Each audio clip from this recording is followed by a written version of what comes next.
Au cœur des forêts d'Afrique de l'Ouest, un chimpanzé ramasse une pierre, pose une noix à coque dure sur un rocher plat et abat son marteau d'un coup sec et précis, non loin de là. Un autre écorce une branche avec ses dents, l'aiguise en pointe avant de l'enfoncer dans son terrier. Si cette scène vous semble étrangement familière, c'est normal. Pendant des générations, les scientifiques ont considéré que l'utilisation d'outils était la caractéristique déterminante de l'humanité, la frontière entre nous et le reste du monde. Mais des recherches révolutionnaires ont entraîné une réévaluation stupéfiante qui ne se contente pas de modifier notre perception des chimpanzés, mais remonte à des millions d'années pour éclairer les origines de notre propre espèce. Car ce que ces animaux font aujourd'hui dans la forêt ressemble étrangement, voire de façon troublante, à ce que faisaient nos ancêtres dans la savane africaine à l'aube de la civilisation humaine. La question n'est plus de savoir si les chimpanzés utilisent des outils. Il s'agit de savoir s'ils ont franchi un seuil que nous considérions autrefois comme notre propre domaine. En 1960, une jeune chercheuse britannique nommée Jane Goodall s'aventura dans le parc national reculé de Gombe Stream en Tanzanie. Ce qu'elle y vit allait bouleverser à jamais notre compréhension de la condition humaine. Accroupie et silencieuse dans les sous-bois, Goodall observa un chimpanzé s'approcher d'une termitière. Il choisit un brin d'herbe fin et l'introduisit délicatement dans l'un des trous. Les termites mordirent le brin intrus par réflexe de défense. Le chimpanzé le retira lentement et mangea les insectes, s'accrochant à l'extrémité.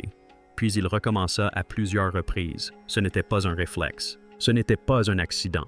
Il s'agissait d'un chimpanzé ayant délibérément choisi, utilisé et réutilisé un outil. Lorsque Jane Goodall fit part de ses découvertes au légendaire paléoanthropologue Louis Leakey, sa réaction devint l'un des moments les plus célèbres de l'histoire des sciences. « Il nous faut désormais redéfinir la notion d'outil », écrivit-il. Redéfinir l'homme ou accepter les chimpanzés comme humains. En une seule observation, la frontière entre l'homme et toutes les autres espèces s'était considérablement érodée. Voici pourquoi cette découverte a eu un tel impact. Pendant des décennies, l'utilisation d'outils a été considérée comme le marqueur définitif de l'intelligence humaine, le comportement qui nous distinguait du règne animal. Dès l'instant où nous avons confirmé qu'une autre espèce le faisait aussi, toutes les hypothèses fondées sur ce principe ont dû être réexaminées. Les outils bouleversent l'évolution, et ce de manière radicale. Ils permettent d'accéder à des ressources qui seraient autrement inaccessibles. Cette termitière recelait des milliers de calories de protéines totalement inutilisables sans l'outil adéquat. Cette graminée a transformé une forteresse imprenable en garde-manger. C'est un véritable bond cognitif comprendre qu'un objet de notre environnement peut être détourné de son usage premier pour résoudre un problème immédiat. Et la pêche aux termites n'était que le début. Les décennies de recherche qui ont suivi ont révélé que les chimpanzés n'utilisent pas seulement un ou deux outils opportunistes. Ils possèdent un arsenal sophistiqué de plus de 20 instruments distincts déployés pour des tâches spécifiques dans différents contextes.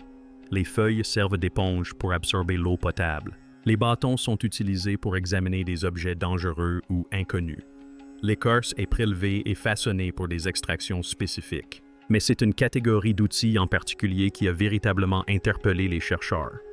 Car contrairement aux brins d'herbe et aux feuilles, cet outil avait un nom très spécifique et lourd de sens dans la littérature scientifique. Des outils en pierre non empruntés, non accidentels, délibérément choisis, positionnés et utilisés de manière à soulever des questions gênantes sur une limite que les scientifiques supposaient infranchissable. Ce qui rendait cela particulièrement frappant, c'était la constance même de ce comportement. Il ne s'agissait pas d'une découverte fortuite d'un individu exceptionnellement intelligent. Au sein de différentes populations dans différentes régions, séparés par la géographie et les générations, les chimpanzés parvenaient indépendamment à la même solution au même problème. Ils n'utilisaient pas simplement des outils. Dans certaines populations, ce savoir se transmettait, s'enseignait, se préservait, s'enrichissait. La primatologue révolutionnaire avait mis au jour quelque chose de bien plus vaste qu'une termitière. Elle avait révélé que l'histoire de l'utilisation des outils, celle que nous avions toujours racontée comme l'histoire de l'humanité, était plus ancienne, plus vaste et bien plus partagée que quiconque n'avait osé l'imaginer. Et les outils de pierre commençaient tout juste à se dessiner. Aujourd'hui, en vous promenant dans les forêts d'Afrique de l'Ouest, vous pourriez tomber sur un site qui ressemble à un site archéologique. Des pierres plates polies par les chocs répétés, des coquilles de noix éparpillées, des percuteurs disposés à proximité portant les traces indéniables d'une utilisation délibérée et prolongée. À s'y méprendre, on croirait que des humains ont foulé ce sol, et ce ne serait pas tout à fait faux. Les chimpanzés utilisent des marteaux et des enclumes en pierre pour casser des noix à coque dure depuis au moins 400-300 ans. Ce fait est confirmé par les fouilles archéologiques de leur site d'outils. Il ne s'agit pas d'estimation ni d'extrapolation. Les chercheurs ont physiquement fouillé d'anciens sites d'enclumes de chimpanzés et y ont trouvé des outils en pierre présentant les mêmes traces d'usure, les mêmes résidus et la même logique de positionnement que ceux utilisés aujourd'hui dans ces mêmes forêts. Ce comportement n'est pas apparu récemment. Il remonte à la préhistoire, transmis de génération en génération au sein d'une chaîne culturelle ininterrompue qui précède de nombreuses civilisations humaines. C'est la sophistication de ce comportement qui le rend véritablement remarquable. Les chimpanzés ne se contentent pas de saisir n'importe quelle pierre et de la frapper. Des études ont montré qu'ils choisissent activement leur marteau en fonction de la dureté de la noix qu'ils tentent d'ouvrir. Ils optent pour des marteaux plus lourds et plus denses pour les coques plus dures et pour des marteaux plus légers pour les variétés plus fragiles. Ces enclumes sont généralement de grandes pierres plates situées à proximité des noyers. Mais le choix du marteau reflète indéniablement un processus de jugement, d'évaluation et de planification. Et surtout, toutes les populations de chimpanzés ne procèdent pas ainsi. Casser des noix avec des outils de pierre est absent chez plusieurs groupes de chimpanzés, même lorsque les noix sont disponibles. Ce comportement n'est pas instinctif, il s'acquiert, transmise socialement d'une génération à l'autre, à l'instar d'une tradition culturelle. Les populations vivant dans des environnements où la raréfaction saisonnière de la nourriture est plus marquée ont tendance à exploiter davantage cette technique, ce qui est révélateur. La nécessité façonne déjà la technologie des chimpanzés tout comme elle a façonné la nôtre. Mais les marteaux de pierre ne sont qu'une partie de l'histoire. Les chimpanzés fabriquent aussi des lances de véritables lances et non pas métaphoriquement.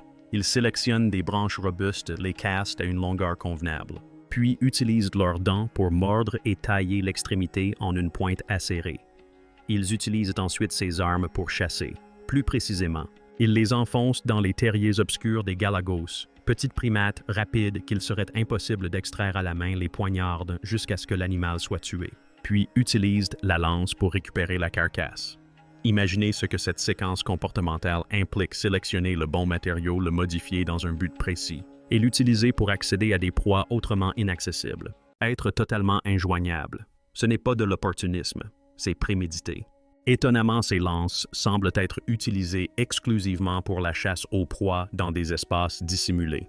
On n'a jamais observé de chimpanzés les utiliser entre eux, bien qu'ils se lancent des pierres et brandissent des branches lors de confrontations agressives. Une distinction qui suggère une conception étonnamment précise de l'utilité d'un outil. Certaines populations de chimpanzés utilisent des marteaux de pierre, d'autres fabriquent des lances. Certaines font les deux, d'autres encore n'utilisent aucun des deux. Le paysage technologique des communautés de chimpanzés est inégal, variable et se transmet culturellement. Autrement dit, certaines populations sont nettement plus avancées que d'autres. Si cela vous semble familier, c'est normal. À ce stade, les preuves semblent presque suffisamment convaincantes pour répondre à la question d'emblée. Des marteaux de pierre utilisés pendant des milliers d'années, des lances fabriquées à la main, une transmission culturelle de génération en génération. Cela correspond assurément à la définition de l'âge de pierre. Pas tout à fait. Et la raison en est révélatrice, elle montre la frontière que nos ancêtres ont réellement franchie. Voici le problème. Les chimpanzés sont loin d'être les seuls animaux à utiliser des outils. Les orang-outans se servent de bâtons pour extraire des insectes et du miel des cavités d'arbres. Les singes capucins utilisent quotidiennement des pierres pour ouvrir des coquillages sur les plages du Brésil. Les loutres de mer flottent sur le dos et brisent des coquillages contre des rochers, en équilibre sur leur poitrine. Les corbeaux fabriquent des crochets à partir de brindilles pour extraire les larves de l'écorce. Les pieuvres transportent des coquilles de noix de coco sur le fond marin et les assemblent pour en faire des abris portables. L'utilisation d'outils, en réalité, n'est pas une invention humaine. Ce n'est même pas une invention des primates. C'est une solution remarquablement répandue au problème universel de l'accès aux ressources. Alors, si l'utilisation d'outils à elle seule ne définit pas l'âge de pierre, qu'est-ce qui le définit? La réponse réside dans un acte précis d'une simplicité trompeuse créée intentionnellement un tranchant en travaillant la pierre. Il ne s'agit pas d'utiliser une pierre comme un marteau, ni de ramasser une pierre de forme appropriée. Il s'agit de frapper délibérément une pierre contre une autre pour produire un éclat tranchant. Voilà le seuil. Voilà ce qui sépare l'âge de pierre de tout ce qui l'a précédé. Et la raison pour laquelle ce seuil est si important tient à la question des calories. Dans les savanes ouvertes, où nos ancêtres ont évolué, les grands carnivores chassaient sans cesse et laissaient derrière eux d'importantes quantités de viande. Une étude portant sur des zèbres tués par des lions a révélé qu'en moyenne, il restait 15 kg de viande sur la carcasse après le passage des prédateurs. Cela représente environ 20 calories de viande, seulement sans compter la moelle osseuse riche en nutriments emprisonnés dans le squelette. Une seule proie abandonnée pouvait suffire à couvrir les besoins caloriques journaliers d'environ 27 hominidés primitifs. Mais pour accéder à cette ressource, il fallait un outil bien précis. Une lame tranchante pour sectionner les tendons, détacher la chair des os et ouvrir le squelette. Sans cela, la carcasse était impénétrable. Grâce à cela, la savane est devenue une source de nourriture fiable qu'aucun autre concurrent ne pouvait exploiter de la même manière. Les plus anciens outils de pierre modifiés identifiés datent de 3 millions d'années. On ignore qui les a fabriqués. Peut-être nos ancêtres directs, peut-être des proches parents. Ce que nous savons, c'est qu'il y a environ 2 à 4 millions d'années. Les hominidés sélectionnaient délibérément des pierres à grains fins capables de conserver un tranchant et en produisaient systématiquement des éclats de pierre, simples selon nos critères, révolutionnaires à tous égards. Les paléoanthropologues s'accordent généralement à dire que la création intentionnelle d'objets tranchants est le seuil minimal pour définir l'âge de pierre. Le raisonnement est simple, si l'utilisation de pierre suffit, alors les loutres et les capucins en font déjà partie. Il faut tracer une ligne rouge au niveau de la modification de l'intention de la production délibérée d'une nouvelle capacité qui n'existait pas à l'état brut. On n'a jamais observé de tels agissements chez les chimpanzés sauvages, pas une seule fois en des décennies d'observation sur des dizaines de populations. Mais cela soulève une question fondamentale. Est-ce parce qu'ils en sont incapables ou parce qu'ils n'en ont pas eu besoin? Au début des années 1990, les chercheurs ont décidé de ne plus attendre que les chimpanzés franchissent cette limite d'eux-mêmes. Désormais, ils tenteraient d'en faire franchir un délibérément. Voici Kanezi.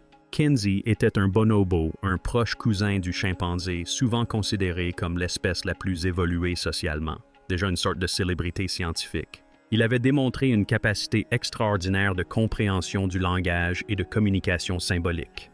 Il avait appris à utiliser un clavier de symboles abstraits pour exprimer ses besoins, faire des demandes et même commenter son environnement. Il avait appris à jouer à Minecraft, à tous égards. Kenzie fonctionnait à un niveau cognitif qui surprenait constamment les chercheurs qui l'entouraient, mais c'est son utilisation d'un marteau de pierre qui a véritablement changé la donne. Les chercheurs ont commencé par démontrer la technique de base du taillage du silex, frapper une pierre contre une autre selon un angle précis pour en détacher un éclat tranchant et utilisable. L'objectif était simple, apprendre à fabriquer intentionnellement un outil de coupe. Ce qui suivit fut l'une des séries d'expériences les plus remarquables de l'histoire de la piméatologie. Kenzie apprit lentement au début, puis avec une aisance croissante. Il commença à frapper des pierres entre elles et à produire des éclats dotés de véritables tranchants. Mais ce qui se produisit ensuite était imprévisible. Après une période de pratique, Kenzie cessa complètement de copier la technique démontrée et inventa la sienne. Au lieu de tenir le percuteur et de le frapper contre le noyau, il s'est mis à le lancer sur celui-ci. Les chercheurs n'ont pas pu déterminer avec certitude si c'était pour protéger ses doigts, pour compenser la mécanique différente des mains des chimpanzés, ou simplement parce qu'il avait constaté que c'était plus efficace. Ce qu'il pouvait affirmer, c'est qu'un bonobo avait mis au point de manière indépendante une nouvelle méthode de vol de silex. Ce n'est pas rien. Vint ensuite la véritable épreuve. Les chercheurs ont placé un noyau de silex brut et un percuteur devant Kenzie. À proximité se trouvait une boîte transparente contenant des fruits fermés par un épais cordon de nylon. Le seul moyen d'y accéder était de produire un éclat suffisamment tranchant pour la percer. Ce scénario a été répété 11 fois au cours de plusieurs essais. Kenzie ne s'est pas contenté de briser des pierres au hasard en espérant que cela fonctionne. Il détachait des éclats, les examinait, évaluait leur barre et, selon certaines sources, testait leur tranchant avec sa langue comme le faisaient d'après de nombreux archéologues. Les premiers humains. Il sélectionnait délibérément les éclats les plus grands et les plus tranchants, puis il coupait la corde. Lorsque les chercheurs ont analysé les artefacts produits par Kenzie, leurs découvertes furent véritablement stupéfiantes. Nombre de ces éclats étaient pratiquement identiques aux outils de pierre fabriqués par nos ancêtres il y a 2 millions d'années. Même plateforme de frappe, même bulbe de percussion, même barre tranchant et utilisable. Ils n'atteignaient pas tout à fait le niveau d'Homo erectus. Son angle de débitage moyen était d'environ 90 degrés, la limite maximale à partir de laquelle la pierre se fracture, contre environ 80 degrés pour nos ancêtres. Cet écart est significatif. Cela nous indique que Kanye avait compris le concept sans en maîtriser pleinement les aspects techniques.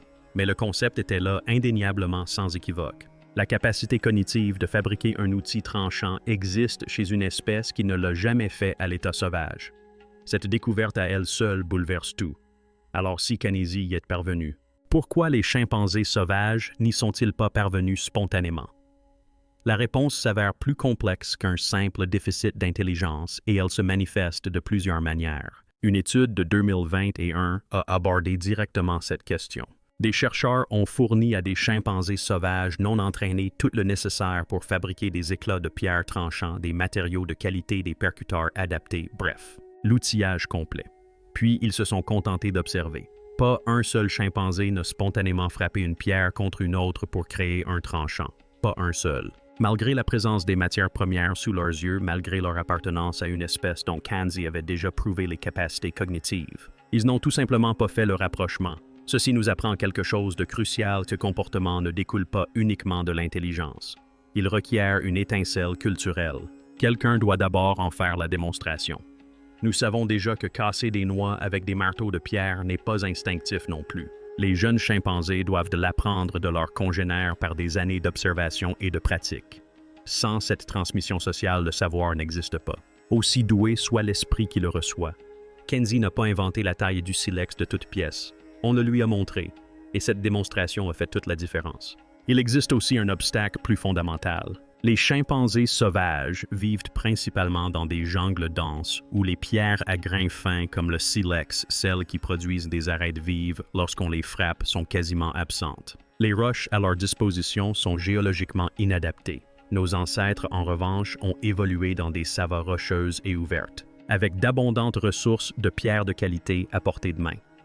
Ce manque de matières premières a peut-être à lui seul empêché l'émergence naturelle de ce comportement, indépendamment de leur capacité cognitive. Ainsi, les chimpanzés sauvages sont dépourvus de transmission culturelle et de matières premières. Cette combinaison rend la fabrication spontanée de silex dans la nature extrêmement improbable sans intervention humaine directe. Prenons l'exemple du singe capucin, dans les forêts du Brésil.